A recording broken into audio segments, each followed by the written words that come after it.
What's up, everyone? It's me, your boy Ryan Flowers, aka Clutch Sports Talk, and welcome to another episode of NFL Matchups. We are week 5. We're going to be recapping over what happened on week 4, and then we're going to break down all the games going into week 5. Also, I want to talk about what we learned this past weekend. Then I'm going to get into my real or not segment, and then follow up with our week 5 matchups, and then closing out this episode with our fantasy player impact. So listen, you guys want to make sure you are tuned in right now. So just sit back and relax and enjoy the show. This is NFL Matchups with me, Ryan Flowers. You guys know what to do. Let's go. We're going to be here all day, baby. I like this kind of party. I like this kind of party, baby.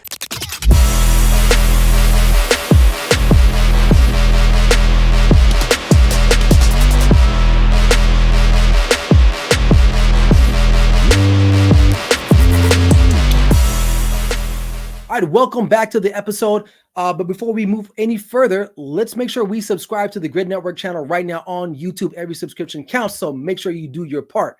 All right, so let's jump right first into it. Let's talk about some games that I thought were a little bit intriguing for me, and I wanted to share my thoughts and some notes that I saw throughout the weekend. So first things first, I want to start with the Colts and the Pittsburgh Steelers. Now, a lot transpired throughout this game. Obviously, Anthony Richardson went down. Joe Flacco steps in. The Pittsburgh Steelers defense looked a little mortal, I guess, per se. But we'll start with the Colts. Number one, they have an issue, I think, with the quarterback position. Now, it's unclear whether or not Anthony Richardson is going to play this next week. But if that's the case, that's okay if he doesn't, because I think Joe Flacco is more than capable. We know what he can do, especially as a backup. We saw what he did last year over there for the Cleveland Browns. I think he can do so here in Indianapolis. Now, I thought this offense looked pretty good. He raised the level of Michael Pittman Jr., who had kind of been forgotten a little bit in this offense the first couple of weeks, but he turned around and had himself a really good performance this past weekend. Trey Sermon kind of got in the mix there a little bit. But what I do like with Joe Flacco, he brings a veteran presence into this huddle, and he knows how to get the ball out. And of course, he has so much experience playing the Pittsburgh Steelers. He knows exactly what they're going to do. So honestly, it's almost like he had the answers to the test when he got the call to go into the game to replace the injured Anthony Richardson. Now, looking at Anthony Richardson, I'll say this: I had a lot of support for him going into this year, right? It's kind of like his de facto rookie season because he missed a lot of time last year because of the injury. I think it was a shoulder. Now it looks like it's his hip. I don't know if he's going to miss any time. But one thing I'll say is that he's been really inconsistent so far this year. Can't hit the side of a building, honestly, for those close passes, and he's injury prone. So if you're the Colts organization, you have to start looking at this as some type of, it's a problem. If there's smoke, there's usually fire. So is it a bad thing that Joe Flacco continues to start?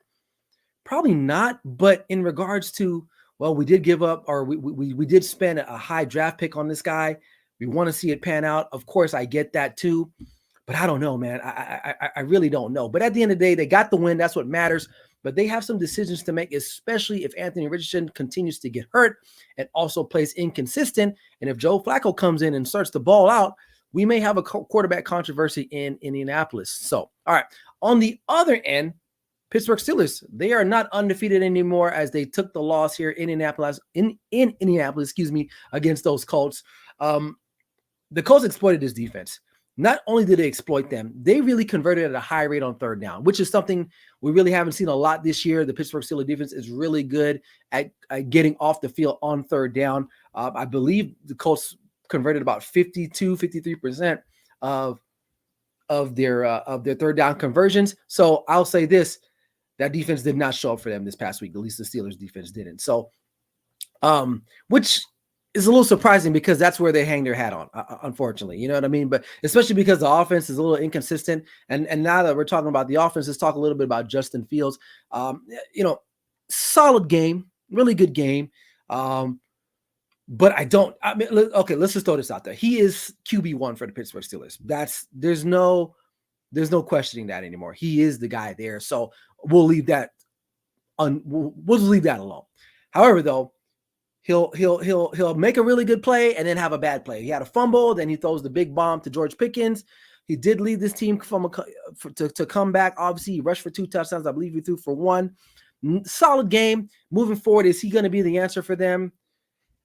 I think he's a bridge until maybe at some point they go in and get a franchise quarterback. A lot of people say, well, Ryan, he's still pretty young, not a lot of wear and tear on the tires there, but I think he is what he is. I don't think he's going to be anything more than what we see now from him at this point. So I'll just leave it up at that. And if this team is going to have any success, you can't put everything on the defense. They're going to have to be able to run the football effectively and still ask Justin Fields to make a throw or two down the stretch of games and make those plays, kind of like what we see Mahomes do. Maybe he's not perfect throughout the game, but there's moments in those games where you see Mahomes take over and he has a Mahomes moment.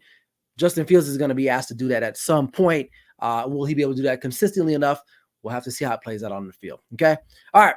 Moving right along. I want to talk about the Broncos and the Jets game. A lot of thoughts on this one. We'll start with the Broncos here first.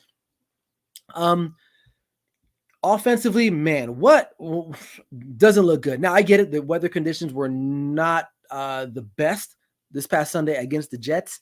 Bo Nix, man, he's really struggling. It's crazy that they won this game. If my memory serves correct, I think this brother, he completed a pass longer than 2 yards. It was his first pass completion over 2 yards in the second half. So he went the whole first half without not completing a pass for more than 2 yards. And they still won this game. Sean Payton's gonna have to figure it out. I don't understand. They got some talent right there. I mean, Cortland Sutton has been he's been in the league a while. He's a pretty sturdy, solid wide receiver option. They're gonna have to figure some things out because this offense that they got going, it ain't gonna be enough. One thing that did help them on Sunday was the improved running game. The Broncos did convert a lot on third downs by the help of that running game. So maybe that's always been my thought process with them, even going back to last year, is that they have to run the ball effectively in order to get the quarterback comfortable and going. If you can't do that, they're going to be dead in the water. So if they can continue to make strides to improve that running game, make sure it's strong, they run the ball enough to be balanced and keep teams on their toes, they may have a chance because Bo Nix is going to have to play better. He can't just run around being an athlete out there in the National Football League. It just doesn't pan out that way.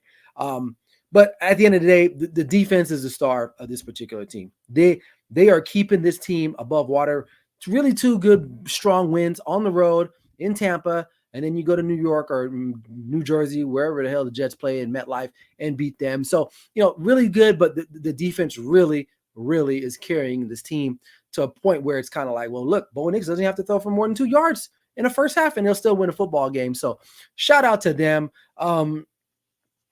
And I mean, like I talked about a little bit with the passing game and some of the receiver production. I mean, Cortland Sutton is definitely a guy. I think he's definitely had meaningful value in this league, right? He's had some injuries that plagued him the last couple of years, but I really feel like the concerns from the receiving core just it ties to the quarterback play. So if Bo Nix can get things going, figure it out, him and Sean Payton, maybe they can simplify it a little bit more. Maybe they can get their receivers more involved, and that'll help kind of complement what their defense is doing, because this defense is legit right now, as we're seeing. Now, let's switch gears and talk about the Jets and their offensive woes. Listen, there's a lot of problems when you really think about this Jets team, right? And the chemistry and the breakup of it. Or the makeup, excuse me.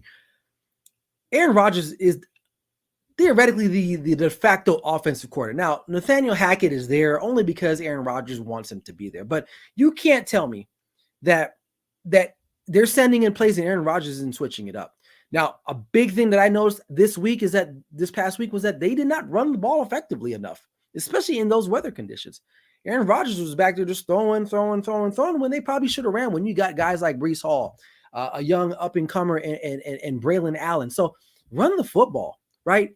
And then you got the head coach who really is a lame duck head coach, in my opinion, because he is really at the mercy of Aaron Rodgers and what Aaron Rodgers will do for this team. So I think a lot of the offensive struggles stems with just the play calling or the lack of play calling, because I feel like Aaron Rodgers just calls the shots. And where the hell is Garrett Wilson? Where has he been? Other than wearing those atrocious sleeved jerseys, where has he been? I was led to believe that he was a top dog in regards to wide receivers in the National Football League. Really haven't seen much of him. So, and you can tell that there's some frustration brewing between him and Aaron Rodgers, because there was a play, I believe it was a third down late in that game, where he expected Garrett to be somewhere. He threw the ball there. He wasn't there. And you can see Aaron Rodgers' hands go up. And we all know Aaron Rodgers, he's quite a showman, quite the diva. And you can tell his frustration with the wide receiver is evident. So, and on top of that too, discipline. All the penalties that they racked up. Some of these penalties were drive killers, or helped extend drives for the other team who wasn't really playing well offensively anyway. So I don't know with the Jets, man. It's still early. It's still early. The AFC East is still viable in a sense. I still think the Bills are the team there, even though they just coming off of a loss. But we see what the Dolphins are doing, and the Patriots as well. So they have a chance to maybe win a wild card out of all this is when it's all said and done. But offensively, they're going to have to pick it up. I mean, because listen, a lot of people were like, "Oh yeah, they got right against the Patriots," but come on, man, a lot of teams are getting right against the Patriots. I don't care how good their defense is. They're going to have to perform on the offensive side thing, especially when you have a guy like Aaron Rodgers. So I'll just leave it at that. Okay, let's talk about the Chiefs. Now, Rashee Rice probably done for the rest of the year. I think he's done for the year. Torn ACL, MCL, one of the two. Now you've lost Pacheco for quite some time. Now you got Rice. What's going to happen here now? Hollywood Brown out for the year, if I'm not mistaken, too. They added him in a free agency. This team at the beginning of the year, we thought that they were just going to be explosive, right? And now their explosiveness is gone. So they have to rely on Travis Kelce, who I talked about last week on my NFL Sunday Wake Up Show. Like, he's going to have to get going because who else is out there? They signed Juju Smith-Schuster. Xavier Worthy is going to have to step up big time and be that guy and take the top off the defense. They signed Kareem Hunt, who had a pretty solid game this past weekend. But definitely guys are going to have to step up. So their depth is going to be challenged whatsoever the next couple weeks because they need it. They're going to need Kelce to follow up this trend that he had this past weekend and continue going because they can't afford that. But the only thing that's keeping them ahead is Patrick Mahomes. If they were without Patrick Mahomes, this team would be cooked. But because they still have Patrick Mahomes, they still have a chance. I'm not going to count them out because they are the defending champs. And every time we do try to count them out, they find some way to keep winning. This is one team that they know how to win football games, period. That's it. It doesn't matter the style. It doesn't matter what they do. What they do best is, though, they slow everything down and they just breathe and they figure out, how can we attack you? How can we make plays? And that's exactly what they do with Mahomes back there at the helm. So am I worried about this team? Not so much, just because of what I just mentioned before. But their depth is definitely going to be at push to the brink as these guys are being injured. And hopefully they can get some guys back here off the IR in the next couple of weeks. Okay. Now, the Chargers, on the other hand, blew a 10-0 lead. There were some struggles with the quarterback. His mobility is not great. He's back there limping around, and I'm talking about Justin Herbert there. And mobility is part of his game, right? You know, he's not Lamar Jackson, of course. He's not going to run off and sprint down the field, but Justin Herbert is a pretty mobile quarterback, and if that continues to be an issue with his ankle, that's going to be a problem. So they're going to have to rely more on the running game, which I think that's what they want to do anyway with Jim Harbaugh at the helm. Shout out to the defense, though. I think they did a good job overall, kind of corralling the Chiefs' offense, even though that they were down some guys. But still, I think the Chargers are still in a good position. It's a tough divisional loss. Don't get me wrong. But because they have guys like Jim Harbaugh at the helm, this team is going to be able to bounce back. But it's all going to boil down to health, and that's always what it comes down to with it. It seems like with the Chargers is health. So. We'll leave it there. The next game, which was a big Sunday night matchup between the Ravens and the Buffalo Bills, this was a complete game, defense and offensively. I think they are starting to figure out what they need to do in regards to the offense. A little mixture of Derrick Henry with Lamar Jackson. That's a prime recipe for success for this team, right? When you're chasing Lamar Jackson all game and then late in the fourth quarter, you got to tackle this 250-pound behemoth and Derrick Henry. Some guys are not going to want to get off blocks for sure and make those tackles. So I really like that. They don't need to throw the ball that efficiently unless they get behind in some games, which it could be a possibility. But if they're playing from ahead, which more likely a lot of times they are, man, they can close out games. And having a guy like Lamar Jackson, who is an efficient runner as a quarterback, and then having Derrick Henry too as one of the, the all-time greats in rushing, it definitely bolsters your case for this team being a legitimate Super Bowl contender. Now, I know they had a rough start 0-2, but they've bounced back against the Cowboys and then against the Bills. And now they're sitting at 2-2 going into this weekend's matchup. So another thing too, the pass rush was really good. They got after Josh Allen, Cal Van Noy, who's been around. He's really doing his thing. I believe he forced a fumble in the second half of that game. So really good for him. And look, listen, the AFC is still wide open, man. I mean, there's the Chiefs, Texans. I think they're coming down a little bit. Still a good team. The Ravens just got themselves right back in this game. When I say the game, I feel like the game of the AFC. So, so shout out to them. Really, I mean, they did a good job. They didn't panic when they were down 0-2. They just kind of figured it out, and I think that's going to be the blueprint for them moving forward. Now, you look at the Buffalo Bills, on the other hand, is it time to worry? It happens. Sometimes you get your clocks cleaned in the National Football League. So, it was a disastrous night. It really was. I think all facets of their team just struggled offensively, defensively, and they just couldn't. They couldn't stop the avalanche of momentum that the Ravens had. I think the Ravens just kept building and building and building and building. And every now and then, Josh Allen will make a play where you're like, okay. And I thought that was going to happen in the second half. I believe it was the second half where they came out and it was their first drive in the second. They went out and got a touchdown to Keon Coleman. And I thought, okay, well, at that point they were still in striking distance, but in the end, the Ravens just overwhelmed them. And they just couldn't get off the field when they needed to, and the Bills suffered their first loss of the season. But I'm not all worried with them so much. I know they have a big matchup this weekend again, but I'm not worried about them. I still think they're one of the better teams in the AFC, and they're going to drop a game or two here. I mean, it's a long season. It's not college football. You're not playing, FCS schools. You're playing grown men, so it's going to happen. It's definitely going to happen. Now, I mean, listen, they come off beating the crap out of Jacksonville, and then the next week they get their wig split. So this is how it goes when you play football. I mean, at the end of the day. So, but overall, I'm okay with what they got ahead of them. So we'll have to wait and see with that. So, okay, real or nah? Are the Jets a playoff team? Is it real or nah? I'm gonna say yes. They are real. I think they are a real playoff team. I think they're a real wild card playoff team. I get it. Disappointing loss against Denver. When a team manages to only produce 180 something yards against you, and you still lose to a rookie quarterback while you're at home with Aaron Rodgers, with a really good defense, and I think a running game that they probably should have utilized more. But I think that's coaching. That's allowing Aaron Rodgers to make the calls himself. I still think this is a playoff team. It's still early in the year.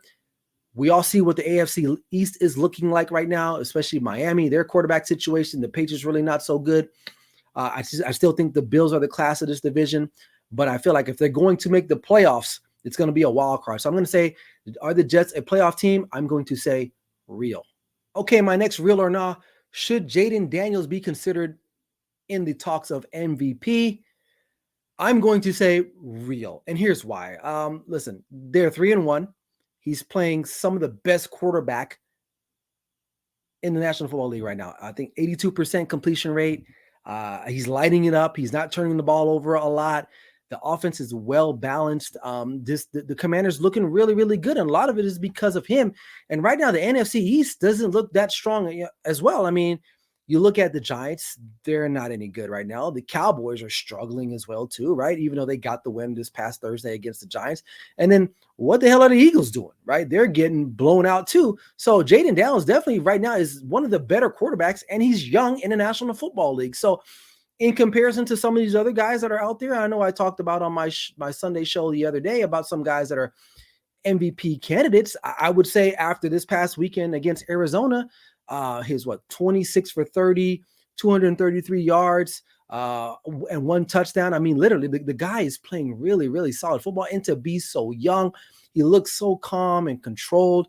I really love what Cliff Kingsbury has done with him, keeping it very basic. And that's okay sometimes. It doesn't need to be this elaborate offense as long as you can effectively execute it on Sundays. And that's exactly what they're doing. So should Jaden Daniels be considered an MVP candidate? Absolutely. So I'm going to say that's real. Moving right along in my next real or nah, will Doug Peterson be the first coach fired either during the season or at the end of the season? I'm going to say this is real. I guess that's just the trend for today's video is all reels. But listen, here are some facts. They're 0-4. This team has struggled. Expectations were high going into this year. There was a lot of pressure on this team because they just signed or re-signed Trevor Lawrence to a huge deal. Doug Peterson has been known historically to be that quarterback whisperer. It's not happening. And this team really has underperformed. And where does the buck stop at? It starts with the head coach. Offensively, they're 26th in offense. Like the owner, we all know the owner there is a little bit impatient. He's been known to be a little bit irrational over the years. He went out and got guys like Urban Meyer to be the head coach. And for all intents and purposes, Doug Peterson seemed like he was the right fit for this job. But what we're learning is that he isn't. And they've really regressed the last couple of years. I mean, they haven't gotten any better. And they're just getting worse and worse each year. So do I think he'll be one of the first coaches fired? Absolutely. So that's why I say this is real. He will be one of the first coaches fired. Either it's during the season if it continues to go the way it's going, or definitely at the that Black Monday when coaches are fired. I think it is. So again, it all ties back to the money that they're paying Trevor Lawrence and Doug Peterson's inability right now to get the best out of Trevor Lawrence. Trevor Lawrence right now is one of the most overhyped quarterbacks that we have in the National Football League.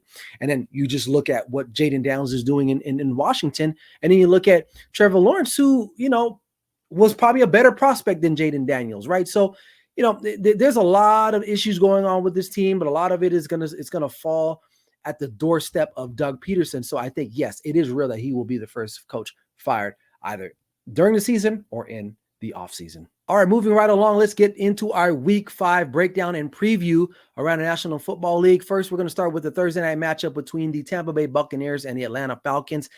The Falcons, I think, have an opportunity here to exploit the Buccaneers' run defense, especially with Bijan Robinson and Tyler Algier, who really has taken on a couple more touches there. His productivity has increased, especially this past weekend. I know the Bucs are coming off a really, really good win against Philly at home. But for some reason, my gut is telling me to just lean with the Falcons. I think it's going to be a close one. It's a division rival, but I'm going to take the Falcons only because they're at home.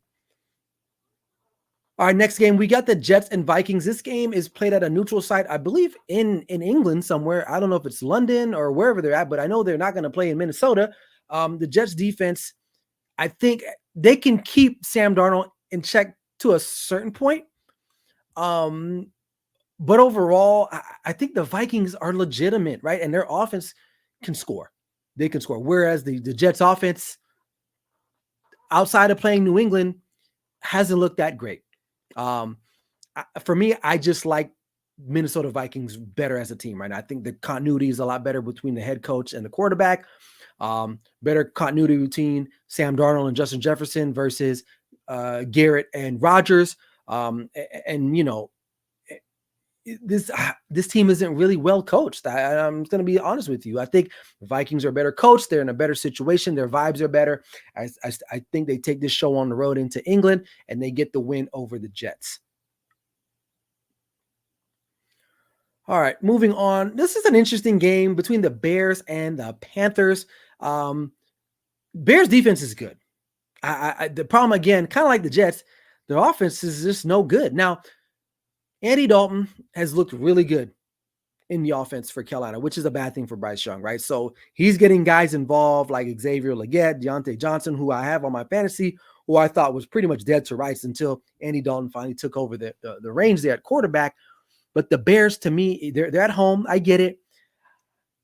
I would have never thought I would say this, but I'm going to pick the Panthers in this game. I still think that it's going to be a competitive game. But because of the struggles of the Chicago Bears, now I will say this, they did get their running game back on track a little bit this past weekend against the Rams. And I think they'll be able to run the ball still effectively against Carolina because their best run stuffer, he's out for the year. So I think they'll have an advantage there. But if I'm comparing quarterbacks, I mean, is it fair to say that Andy Dalton's a better quarterback right now than Caleb Williams in the National Football League? I say yeah. And so just because of that sheer fact, I'm going to go with the Panthers. And it's going to be a close one here too as well. but I like the Panthers in this particular game. All right, we got the Bills and the Texans. This is a pretty big AFC matchup. Obviously, Bills coming off of a devastating loss against the Ravens on Sunday night. They got to travel to Houston, a team that a lot of people have a lot of faith in, including myself. They've played okay. They played solid football. I don't think they've hit their stride yet. I still think they're going to be without Joe Mixon. But Nico Collins has emerged as one of the best wide receivers in the National Football League, for sure. And CJ Stroud is still playing really good football as well. This one was tough for me. I do like the Bills. I do still like the Bills. I still think that they're a very good, mature, well-coached, well-ran organization. But I think because they're going into Houston, I think the Houston Texans get them just by a little bit. This is going to be a shootout, I think. It's going to be whoever has the ball last. And if that's CJ Stroud, I have no doubt in my mind he can come and lead a game-winning score for his team. So I'm going to take the Texans in a close one. That doesn't mean that the Bills are trash, but sometimes you lose games in the NFL. It's still early in the season for them to bounce back, but I still like the Texans in this particular matchup. All right, we got the Miami Dolphins and the New England Patriots. At this point, Tyler Huntley, I still think is going to be the starter. I don't know if Skylar Thompson is going to return to the starting job for the Miami Dolphins. Before I pick this game, I would like to say this. Miami Dolphins have really messed up. They did not prepare well enough to have a decent backup to Tua. How that happens, I do not know. You already know this guy's concussion history. And to not properly support this team with a competent backup is negligent. You have Jalen Waddle, Tyreek Hill, two Lamborghinis that are just grounded right now. They can't get out and run up and down the field. Why? Because no one can distribute the ball to them, right? You would think McDaniels would maybe adopt more of what Matt LaFleur did with the Packers when Jordan Love went out, maybe run the football a little bit more, but I guess they can't because they don't even believe in their interior linemen to run the football. It was evident on Monday night where there was like a 3rd and 1 or 4th and 1, I believe. It's like you can't just take your fullback, line him up back there, hand him the ball, or hand the running back and have a fullback lead and get a yard. Instead, you run an outside zone where you got to run a couple yards, the other sideways instead of getting up the field. Like, I don't know, man. And just because of that, I don't care if Tyreek Hill is playing or Jalen Waddle's there. It doesn't matter to me. This team has no one to distribute the ball. I think the Patriots are in a better position. They're at home. At least they know who they are. I'm sad to say this, but I'm going to take the Patriots in this game. I'm going to take the Patriots in this game just because Jacoby Brissett will be better than anyone that they roll out there. Now, don't get me wrong. The Patriots got their own problems on their own. But Miami is in a bad spot right now. Honestly, it would behoove them to probably tank the rest of the year and probably go get another quarterback at the end of the day, because you don't know the future of Tua as well. Even when he comes back, what if he takes another hit? Then he's done, right? So, and they're going to be right back at square one. You might as well just lose the game, go out and get Shador if he's available in the draft next year, or some other quarterback that's coming out of the college ranks, because what they got ain't cut it. So I'm taking the Patriots. All right, got the Colts and the Jaguars. Listen, this is a must-win game. If any team in the history of football right now in the last 5 or 10 years is a must-win, this is a must-win. I would not put it past the ownership for the Jaguars to fire Doug Peterson if they lose this game and they start 0-5. I would not put that past the owner. I think it's Khan. That's his last name, the owner there, Mr. Khan. I mean, the Colts are a formidable team, especially if Joe Flacco. Now, if Joe Flacco gets to start, I'm taking the Colts. If Anthony Richardson gets to start, I'm taking the Jags. But for the sake of this show, because I don't know, I'm just going to go with the Jags, because no matter what, they got to win this game. If they want to salvage whatever's left of their season, they got to win this game.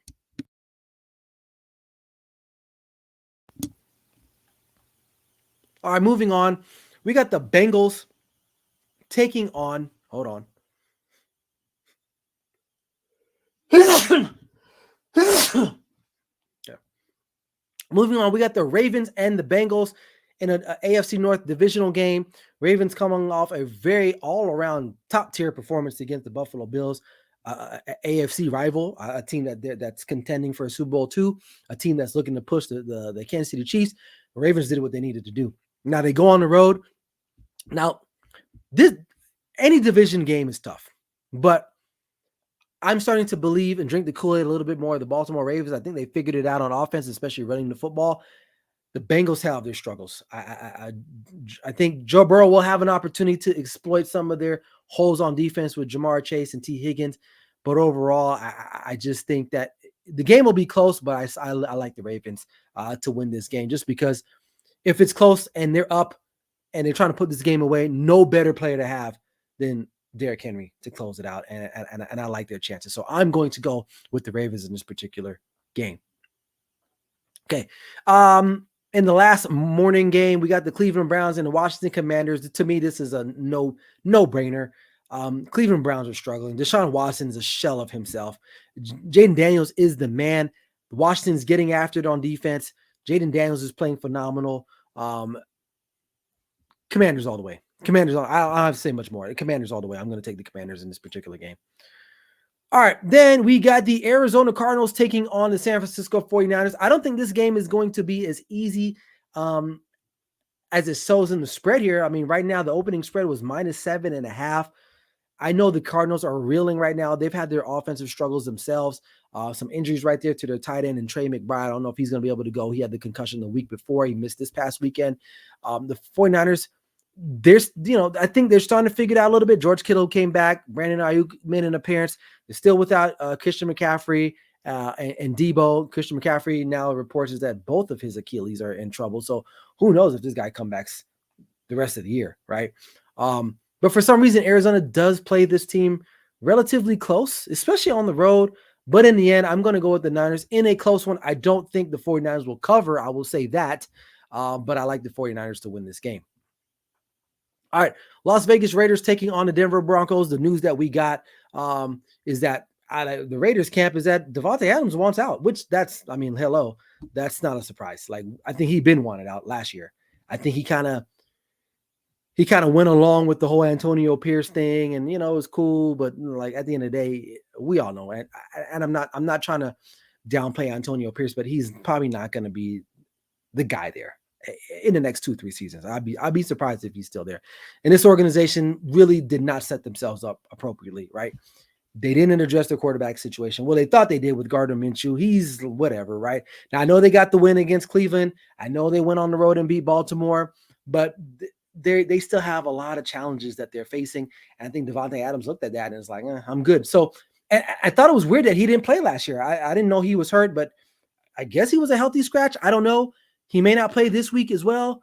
I like the Broncos. In the end, I mean, listen, their offense sucks. I give them that, but they're at home. Their defense is keeping them in around these games. As long as Bo Nix can make a play or two down the stretch, which he's been shown to do that, especially last week against the Jets, leading his Broncos offense into a field goal position to get the go-ahead score there. I feel like they got a better chance than the Raiders do at this point. So I'm going to go with the Broncos on the road, at home to beat the disgruntled Raiders. All right, Packers at the Rams. The Rams are, man, I give them credit, man. They're giving it all they got. They just don't have everything, man. So Packers got their quarterback back. Although in a loss, he did show signs of greatness in the second half. Didn't start off that well against the Minnesota Vikings. They were down 28-0 rather quickly in that game, but they did come back to really force Minnesota Vikings to actually play a little bit in order to secure that game. The Rams, like I said, man, they are just depleted in all aspects, offense, defense. So I like the Green Bay to go into LA and get that win, and Jordan Love get his first win of the season, starting quarterback there for this year. All right, Giants at the Seahawks. Seahawks coming off of a pretty tough loss at Detroit. I mean, listen, that was a game where I think we all kind of expected them to lose, but first half didn't go as well for them. Second half, they showed some fight. I really like what Geno Smith is doing, how he's playing. I mean, going into the season, a lot of people were talking about, well, is he the future? I can foresee Geno Smith being in the next 2 or 3 years, right? Maybe even 4, depending on health, right, and ability. So I still like their core talent. The Giants, to me, Daniel Jones is limiting them. Brian Daboll is doing all he can. I don't know what the status of Malik Neighbors is. I know he's had a couple days now to get over that concussion. Will he be available to go? Because they need him. But at the end of the day, Seahawks will be too much for them, for the Giants at home. So I'm going to take the Seahawks in that one. All right, last two games. We got the Sunday night tilt between the Dallas Cowboys on the road taking on the Pittsburgh Steelers. Cowboys probably going to be without Micah Parsons, I would say. And even if he does play, he's going to be a shell of himself. They're out DeMarcus Lawrence. So there you have that. So we already know what Pittsburgh's going to want to do. And that's run the football. And they're equipped to do that. They have one of the better offensive lines. I don't see how they don't run the football against the Cowboys. The Cowboys are not set up to stop the run whatsoever. Pittsburgh, as long as Justin Fields doesn't turn the ball over, just plays really good complementary football, they'll be okay. I like the Steelers in this game. It's -2.5, but I can see them winning by at least 6 points for sure, at least by a touchdown, because the Cowboys, I think Dak will try his best, but in the end, it won't be enough because his defense won't be able to stop the Pittsburgh Steelers at the end of the day. So I like the Steelers. And for the Monday night game, you got the New Orleans Saints and the Kansas City Chiefs. Saints, tough loss, man. Back-to-back losses, one at home against Philly. And then you go on the road and lose right at the buzzer there at the gun against Atlanta. You got to go in the Arrowhead. You got to go in there, and that's a tough place to win. I don't care who you're playing, who's the quarterback, who's that wide receiver. It's a tough place to play. And to me, the Chiefs are just going to figure it out. And I'm going to keep picking them until I'm forced to not pick them, but they're going to figure it out. I think this is a fun matchup, though. I will say that. The Chiefs do match up with their running game because Chris Jones will be able to mix it up in there. But at the end of the day, Patrick Mahomes will not be stopped. He will find a way to will this team to a win. So I am going to take the Kansas City Chiefs to round out Week 5. So there you have it. Those are my Week 5, the preview and predictions. You do what you like with it, okay? Okay, before we close out the show, I want to kind of go over some fantasy impact. I'm going to talk about a couple players from the quarterback all the way to the tight end positions.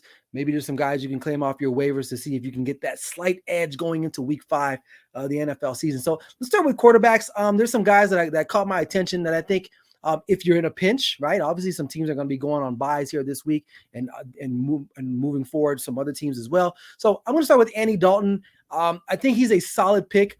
The last 2 weeks he's averaged about 15 points a game at least. So the last 2 games, so since taking over for Bryce Young. So I think if you're in a pinch, you need a quarterback that can maybe bridge the gap while your quarterback is on a bye week. For sure, Andy Dalton would be a pickup, especially because he's thrown to guys like Deontay Johnson and Xavier Legette, who have been proven to be really dynamic players. So I really like Andy Dalton. Joe Flacco, if he does get the start this weekend. I really like their matchup too. So look, Joe Flacco will distribute the football to all kinds of guys, right? He's not going to just look at one receiver. Whereas I think Anthony Richardson is more dependent on the big play, big throws down the field. Joe Flacco will distribute the ball to Michael Pittman Jr., Josh Downs, Alec Pierce, Ogletree, their tight end. So you saw what he can do. He's a veteran quarterback. So if you can get him and maybe stash him a little bit, especially if Anthony Richardson isn't a go, I think he's definitely a viable option for you at quarterback if you need to plug him in this particular week. So, all right, let's look at some running backs. Bucky Irving, he's stealing a lot of touches right now. From the starting running back there in Tampa Bay and White, I believe his name is White. So Bucky, he's definitely a guy worth considering picking up if he's available, or maybe if you need to make a trade for somebody, right? He's a guy right there. So he's been getting about like 12.5 points the last couple weeks, at least the last 2 weeks, if I'm not mistaken. Or this past week, he got 12.5 points against the Eagles, So definitely he's definitely a solid pickup, I will say. Rico Dowdle from the Dallas Cowboys. Looks like he's kind of emerging as the running back 1 for the Dallas Cowboys. So I will say he's definitely another guy. If you need an RB2 in your fantasy football league, definitely a guy worth looking at. Now, I know Dalvin Cook is supposed to be gearing up to start. I'm not sure if he's going to be involved in this game at all, or maybe the following week, but Rico Dowdle, definitely a guy that you want to look at. Also, another guy, Tyler Algier. Now, you're probably thinking, well, he plays for the Falcons and they got Bijan Robinson. But for whatever reason, he picked up a lot more touches this past weekend against the Saints. So if for whatever reason Bijan Robinson goes down, Tyler Algier immediately is a running back 1. a guy that has potential of a true running back one in any other offense in the National Football League. So he's another guy you want to plug in as a flex or as like a RB2. Definitely worth it right there. And then Kareem Hunt, who had a pretty solid game with the Kansas City Chiefs coming back. Now he's still learning the offense. I will say this though, Samaje Perine did steal some goal line touches from him, but I think overall Kareem Hunt is going to be a guy that they're going to rely heavily on, just because let's just face it. I mean, he may know most of the system, right? I mean, he was there when Andy Reid was there, so I think there's a good chance that he's going to be the premier back until Isaiah Pacheco comes back and proves that he's a healthy running back one for that particular team. So there you have it there. Tank Bigsby. Now, this is one is interesting. If you grab him, I would say maybe not try to play him immediately. He did have a pretty good output this past weekend against the Houston Texans.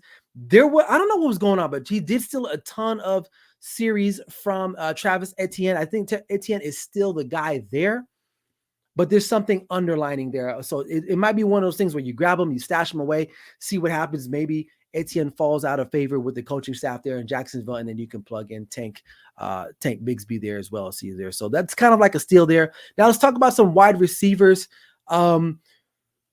Mike Williams of the Jets, if they can figure it out, he's definitely a red zone threat for sure. If they can get down there, big, tall frame, you can throw the ball up to and go get it. So I really like that. He's worth adding.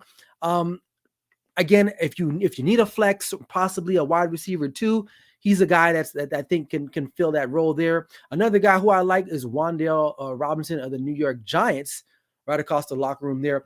If Malik Neighbors isn't a go, I think Wan'Dale Robinson will be a go-to guy for Daniel Jones. So keep an eye out on that for him there, especially as a wide receiver one. If you're in that desperate need and you need a guy, he might be a guy, but definitely a 1-2 or even a flex, depending on how strong your team is. And then Xavier Legette, I talked about this earlier with Andy Dalton. The more and more Andy Dalton plays and gets more comfortable within this offense of Dave Canales, I think Xavier Legette is going to be an explosive force in the National Football League. So expect him to keep building as long as Andy Dalton is at the helm. Now, if Bryce Young comes back for whatever reason, we all know what happens there. So I would leave him out. But for sure, if Andy Dalton's there, be on the lookout for his productivity to even increase even more. So maybe take over for Deontay Johnson as number one wide receiver in Carolina.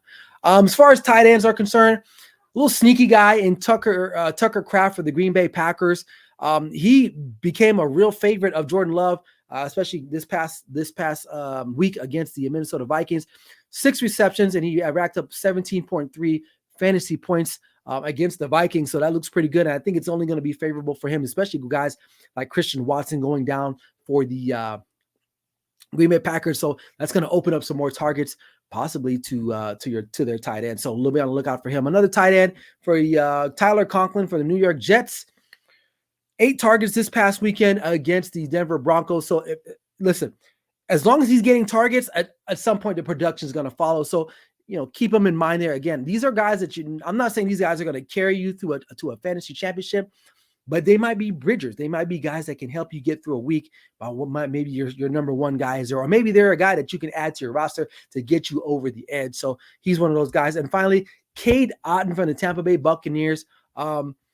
Second week double-digit points, right? So, double-digit points. So looking like maybe another target for Baker Mayfield there. So guys that you want to look at, again, another good option if you have a guy that's out on a bye.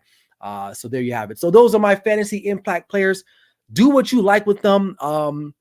Just go look, man. Do the research yourself. But I did some of the research, so there it is. I'm not saying I'm an expert, but I know a little bit of something about something, right? I don't even that's to say, but it is what it is. But anyway, all right, there you have it. Okay. Before we get out of here, man, appreciate you guys for watching the episode. Make sure, again, if you haven't subscribed to the Grid Network YouTube channel, do so now. This is NFL Matchups, an exclusive show on the Grid Network. So I will see you guys live on this Sunday morning, breaking down again the games, going over some news and notes, probably talk a little bit more about Devontae Adams and that situation going on here in Las Vegas. So make sure you guys tune in live at 8 a.m. Pacific Standard Time, 11 a.m. Eastern Standard Time on Clutch Sports Talk podcast on YouTube, as well as the Grid Network as well, YouTube. So appreciate it. So until next time, everyone, hope you guys enjoyed the show. Make sure you like and subscribe, and make sure you definitely comment. Until next time, we'll see you guys next time. This is NFL Matchups. I like how that ended. Okay. All right, there you have it. That concludes this episode. Appreciate you guys. blah, blah, blah. Well, there you have it. That concludes this episode of NFL Matchups. Please make sure if you haven't subscribed to the YouTube channel, make sure you do so now. I will be going live this Sunday for Week 5 of the National Football League on my NFL Sunday Wake Up Show. Make sure you tune in live on 8 a.m. Pacific Standard Time, 11 a.m. Eastern Standard Time on the Good Network or on my YouTube page, Clutch Sports Talk Podcast. So make sure you guys do that. And so that's all I got. Hope you guys enjoyed the video. Until next time, this is NFL Matchups. Like I always say, never settle until the work is done. We'll see you guys soon. Peace.